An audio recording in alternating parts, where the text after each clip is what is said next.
The battering ram hit Terrell Jackson's front door at 6:47 a.m. with the kind of force designed to intimidate rather than merely open. The door, solid oak that Terrell had installed himself when he bought the house 3 years ago, splintered along the frame, the deadbolt tearing through wood with a sound like a gunshot echoing through the quiet suburban morning. 2 private security officers in tactical gear burst through the opening, weapons drawn, shouting commands that transformed a peaceful Saturday into a home invasion sanctioned by paperwork. Terrell stood in his living room wearing nothing but basketball shorts and a t-shirt from his time in the Navy, hands instinctively rising as years of training warred with the absolute shock of watching strangers destroy his property and point weapons at him in his own home. "Get on the ground now! Hands behind your head!" The commands came rapid fire from men who looked like they'd watched too many police procedurals and not enough actual law enforcement training. Their body armor said Heritage Hills HOA Security Enforcement, which would have been comical if the situation wasn't terrifying. Their weapons, pepper spray guns and batons, might not be lethal, but the violation was absolute. "What is this?" Terrell demanded, not moving, his voice carrying the steady calm that comes from actual combat experience rather than weekend warrior fantasies. "This is my home. Who authorized you to break down my door?"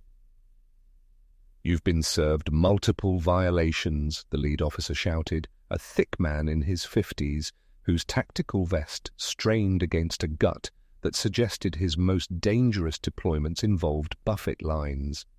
"Failure to comply with HOA mandates, refusal to grant access for inspection. You were warned." "Warned?" Terrell's mind raced through the last few months, the escalating harassment from Heritage Hills HOA President Douglas Talil as Whitmore, the violations for unauthorized exterior modifications when Terrell had painted his mailbox black instead of the approved beige, the complaints about his aggressive dog when his golden retriever puppy had barked at a squirrel, the demands that he remove his American flag because it was oversized and aesthetically inconsistent. He'd ignored most of it, paid a few minor fines to avoid conflict, but he'd never agreed to let HOA security into his home, never signed anything authorizing forced entry, never imagined that a homeowners association would send armed men to break down his door. "I need to see the warrant," Terrell said, still not moving, calculating the distance to each officer, the exits, the phone on the kitchen counter where he could call actual police. "HOA Covenant Agreement, Section 14.7, the lead officer recited, pulling out a paper that looked official in the way that forged documents look official when nobody examines them closely. Homeowner failure to comply with inspection requirements authorizes necessary measures to ensure community standards. It was bureaucratic language weaponized into home invasion, and Terrell understood with crystalline clarity that these men believed their plastic badges and corporate authorization gave them the right to terrorize him. "Get on the ground," the officer repeated, stepping closer, hand moving toward the baton at his belt. That's when Terrell's phone rang. Not the ringtone for his family or friends, but the specific tone he'd programmed for one contact group.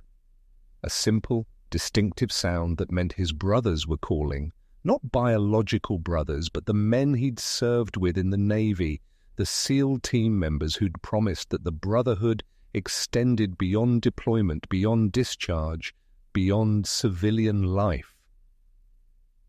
The phone sat on the kitchen counter, 10 feet away, and Terrell made the calculation in a split second. "I need to answer that," he said. "It's my team. They're probably wondering why I missed our morning run." The officers exchanged glances, and in that moment of hesitation, Terrell moved, not aggressively, he was too well trained to give them an excuse, but deliberately walking toward the kitchen with his hands still visible, still elevated, showing no threat. He hit the answer button and immediately activated speaker mode. "T, you there?" The voice belonged to Marcus Webb, former SEAL Team 3, currently living 2 miles away and probably already running toward Terrell's house based on the sound of heavy breathing. "I'm here," Terrell said calmly. "Got a situation. 2 armed HOA security officers just broke down my front door. They're in my living room right now with weapons drawn." The line went silent for exactly 3 seconds. Then Marcus's voice came back, but different now. Not the casual tone of a friend checking in, but the cold precision of an operator responding to crisis. "Armed? In your house? Right now?" "Affirmative. We're coming. Touch nothing. Do nothing. Say nothing. We're 2 minutes out."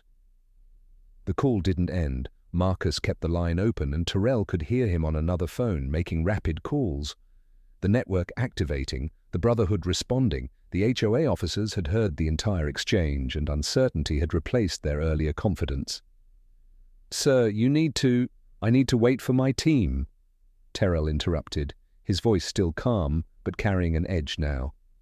"The men I served with, the ones who are currently calling their lawyers, their contacts in law enforcement, and probably the local news. They'll be here in about 90 seconds. He looked at his shattered door, at the men who'd broken into his home, at the weapons they'd drawn on an unarmed man in his own living room. "And when they arrive, we're going to have a conversation about what happens when civilians play soldier and assault a veteran in his own home."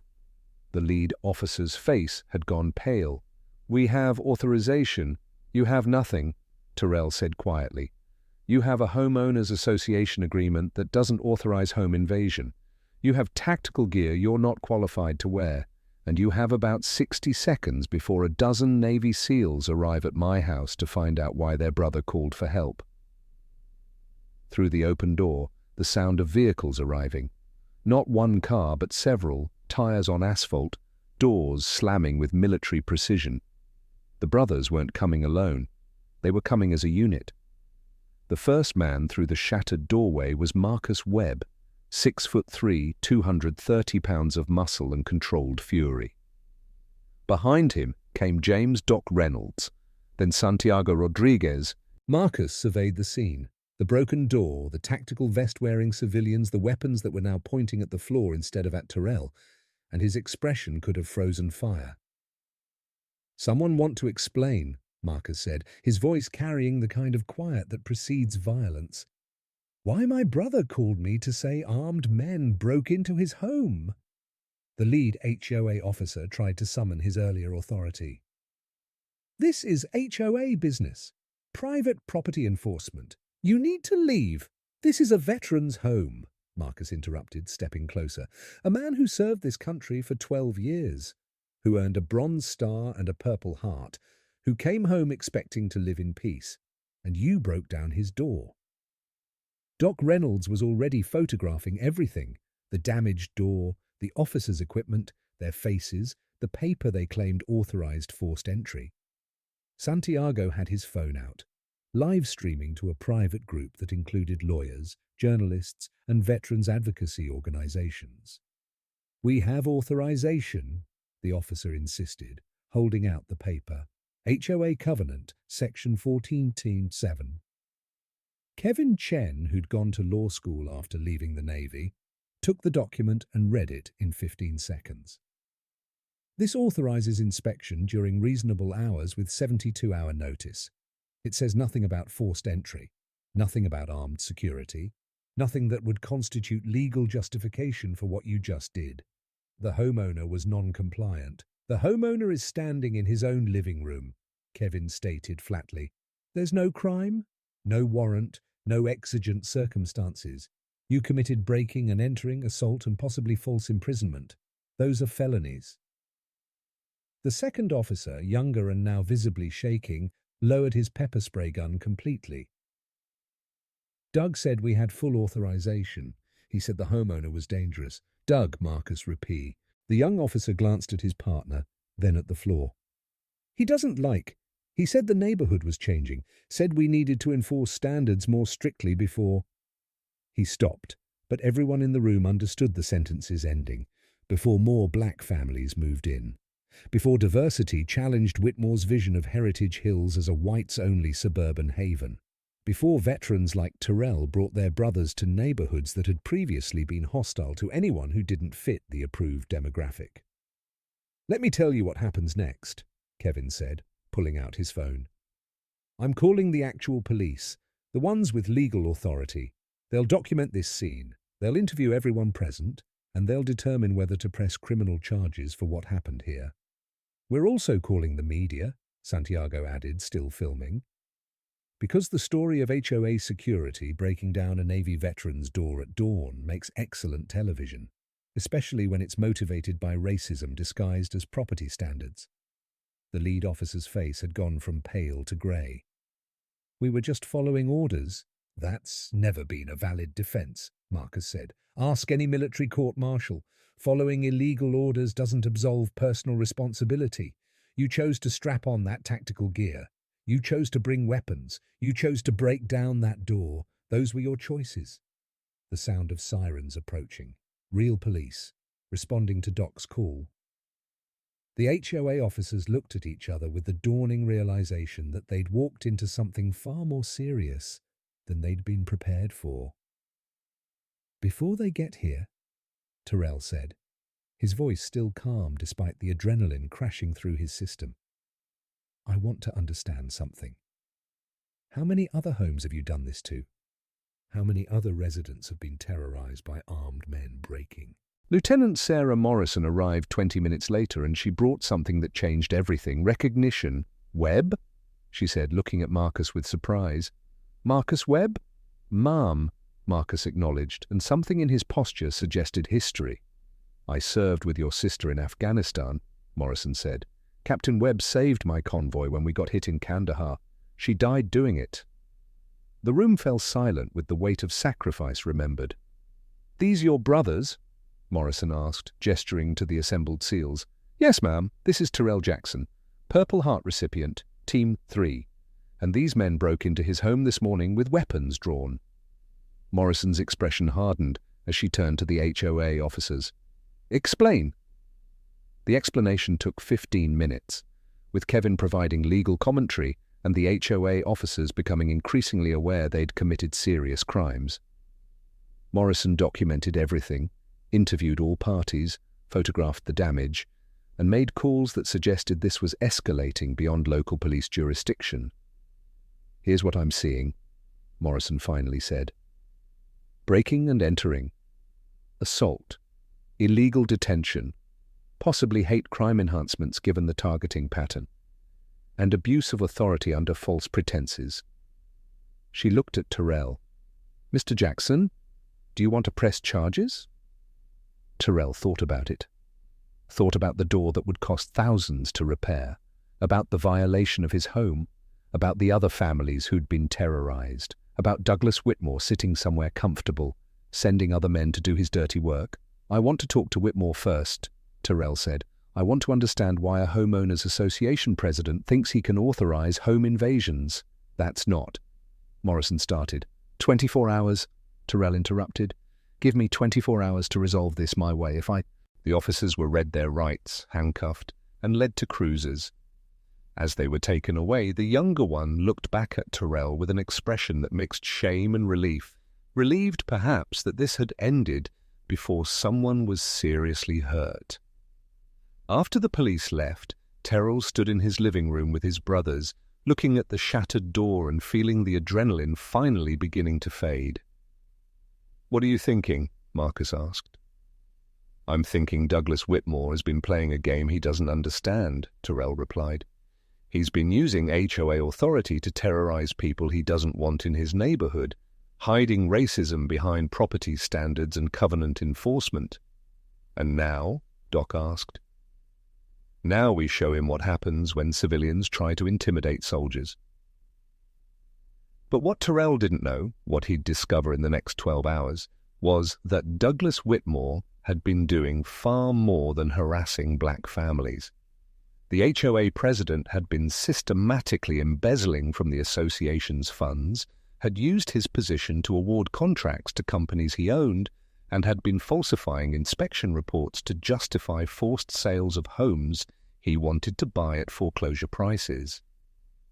The pattern was elaborate, criminal, and about to be exposed by veterans who'd learned in the military that when one person in your unit is attacked, the entire unit responds with overwhelming force. Terrell made the call at 10:00 a.m. after his brothers had spent 4 hours digging into Douglas Whitmore's background with the kind of thoroughness that comes from intelligence training and unlimited motivation. "Mr. Whitmore, this is Terrell Jackson. We need to meet." There was a pause on the line. "Mr. Jackson, I heard about the unfortunate incident this morning. I assure you that wasn't authorized." "Don't lie to the man whose door you ordered broken down," Marcus said, Leonie, nodding into the phone. "We have the authorization form with your signature. We have text messages between you and the security company. We have everything." Another pause, longer this time. "Who is this?" "Marcus Webb, former SEAL Team 3. Currently very interested in why you thought it was acceptable to send armed men to assault my brother." "I don't have to speak with you." "But you want to," Kevin Chen interrupted, "because in the past 4 hours we've discovered some interesting patterns in HOA financial records. Contracts awarded to shell companies you own. Inspection reports falsified to create violations. 3 families forced to sell at significant losses that benefited properties you later purchased through intermediaries." The silence on the phone was absolute. "We're meeting at the Heritage Hills Clubhouse at noon," Terrell said.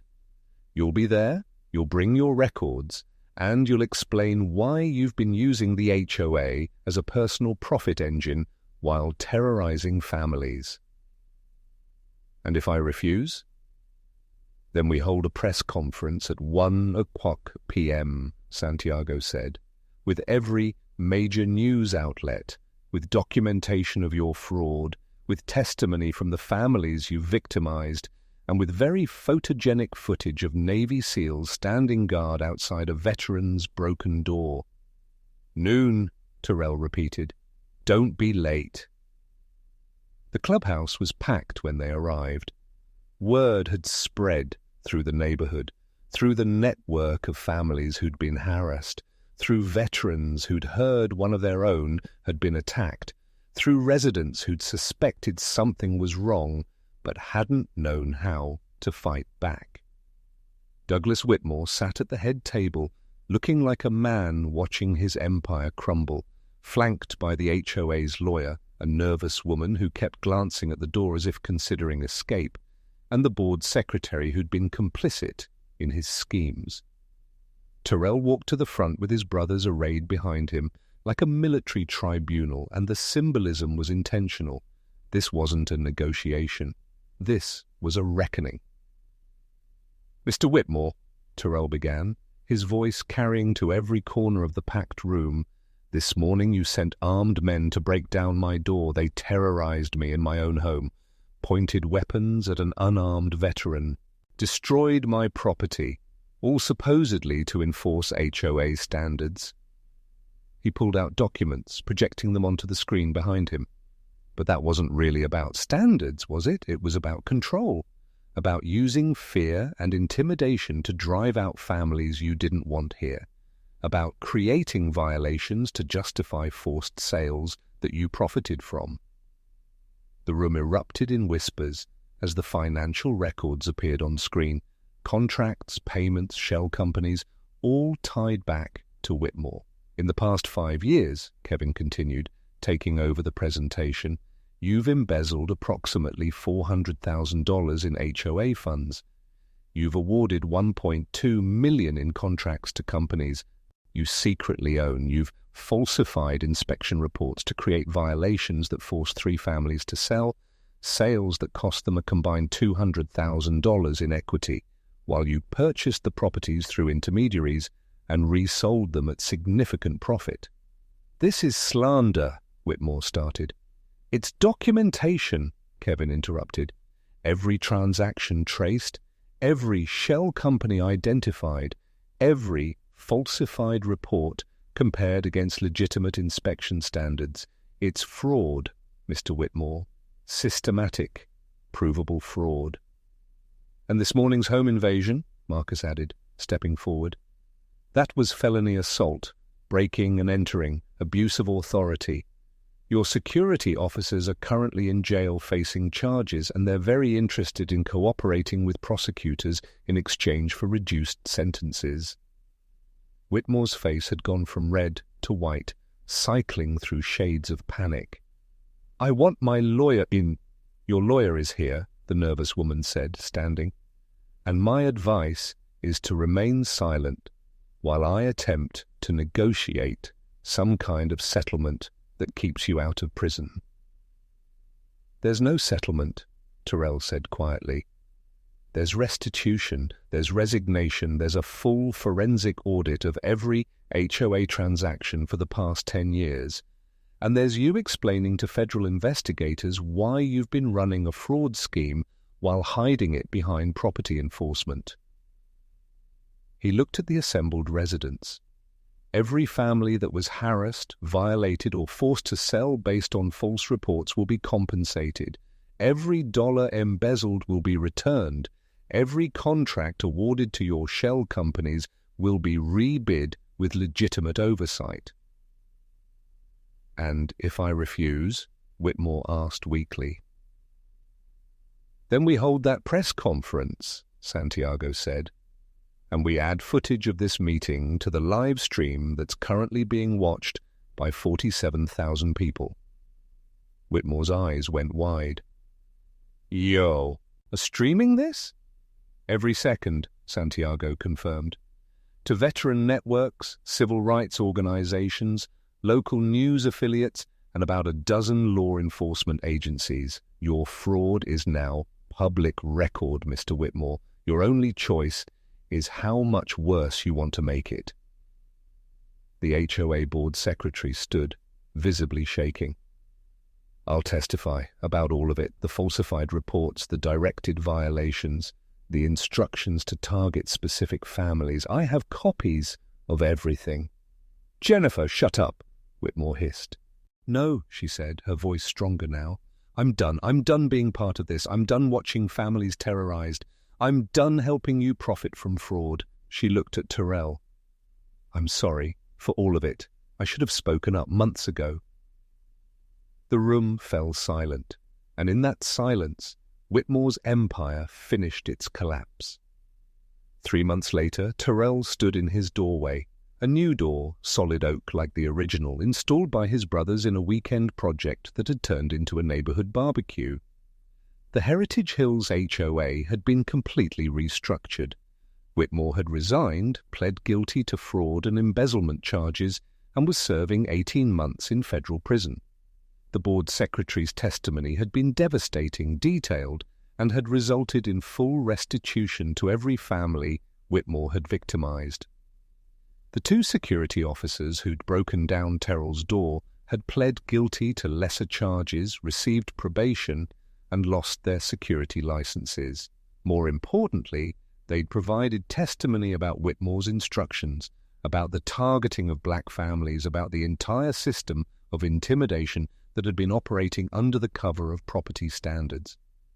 The new HOA board included 3 veterans, 2 of the families who'd been previously harassed, and a retired judge who'd volunteered specifically because she was tired of seeing associations weaponized against residents.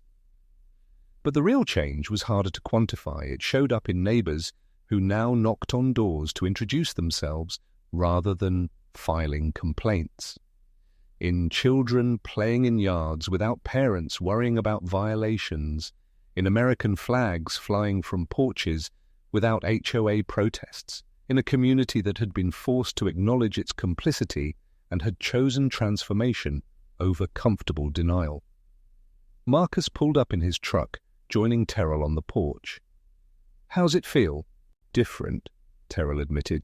Safer. Like home actually means something now. That's because you fought for it, Marcus said. You didn't back down when they tried to intimidate you. Didn't accept that harassment was normal, called your brothers when you needed backup. About that, Terrell said. 2 minutes.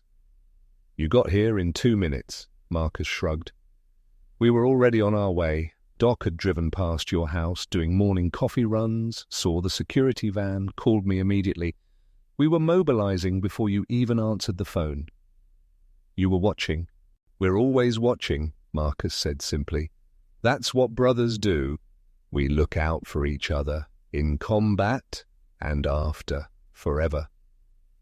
A car pulled into the driveway. The Martinez family from 3 streets over. One of the families Whitmore had tried to drive out with false violations. They'd brought tamales, joining the unofficial gathering that had become routine since the restructuring. "Mr. Jackson," Maria Martinez called, approaching with a smile.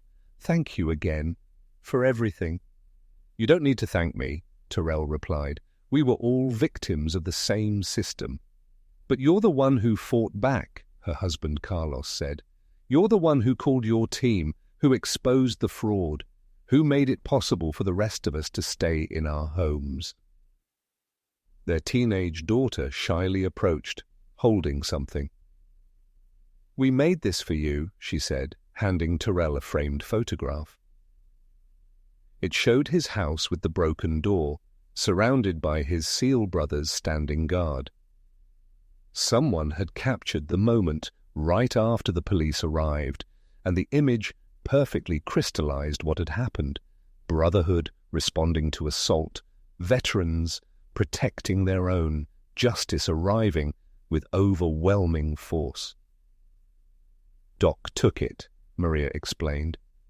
"We asked him for a copy because it reminds us that sometimes good people stand up, that sometimes the system can be fixed, that sometimes David still beats Goliath." Terrell studied the photograph, saw himself surrounded by men who'd traveled across deployments and decades to stand beside him in crisis, saw the HOA officers in the background, realizing they'd miscalculated, saw the moment when power shifted from those who claimed authority to those who'd earned it. "Can I tell you something?" Carlos said quietly. "Before this, I was planning to sell. Move somewhere else.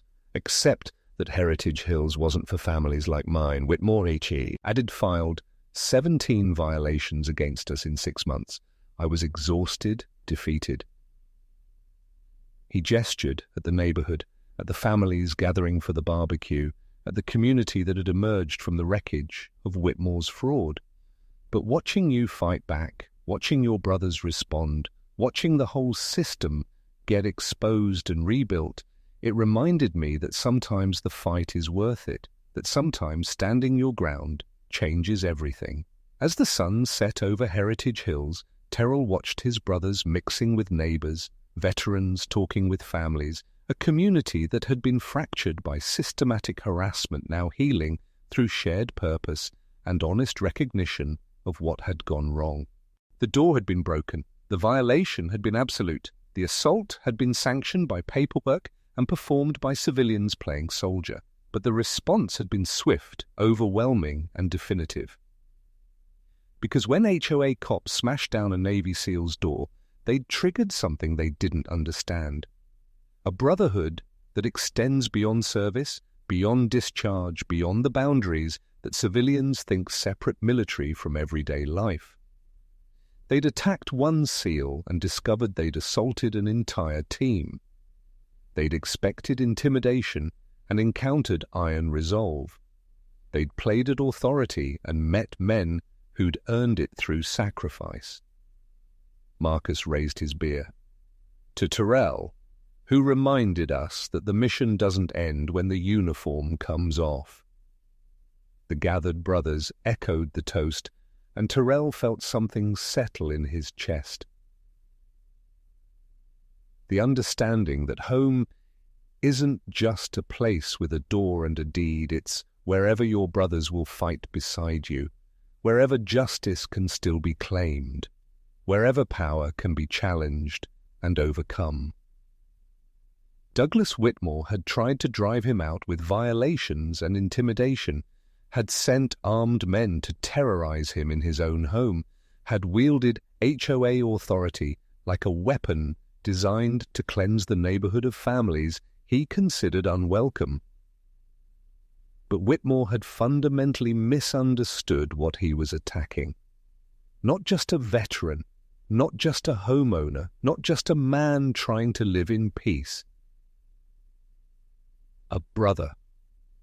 Surrounded by brothers, connected by bonds stronger than any HOA covenant, protected by loyalty that no paperwork could break, backed by men who'd promised that the team never leaves anyone behind. The door had been smashed. The Brotherhood had answered. And Heritage Hills had learned what happens when civilians weaponize authority against warriors who know the difference between power claimed and power earned. Justice had arrived with overwhelming force, just like it should, just like it always would wherever brothers stood together. Forever,